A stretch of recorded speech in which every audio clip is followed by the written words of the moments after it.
Welcome to Man Does Tech, where I solve the problems you didn't even know you had. You start by preparing the required documents: vehicle RC, your photo ID, address proof, valid insurance, and PUC, plus the signed sale agreement if applicable. Once done, scan or photograph each file clearly and convert to PDF where possible. The portal accepts small files, so aim for 1-2 MB per document.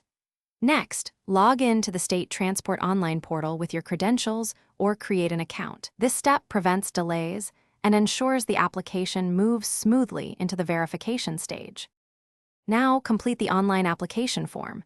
Choose the NOC type that matches your situation: transfer, interstate sale, or scrap, and enter the chassis and engine numbers exactly as on the RC. Upload the prepared documents and carefully type buyer details or destination state if moving the vehicle. Mismatches cause rejections. Once you confirm details, submit the form and pay the fee using card, UPI, or net banking. Keep the transaction receipt and application reference for tracking and future follow-up. Finally, track your application using the reference ID and wait for RTO verification, which can take a few days. If the RTO requests further documents or clarifications, respond promptly to avoid delays. Make sure uploads match originals.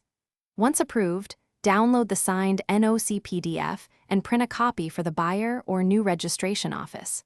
Troubleshooting tip: if status stalls beyond expected time, contact the help desk with your ID and payment receipt, and escalate to RTO in writing if needed. Thanks for watching. If you found this helpful, don't forget to like and subscribe.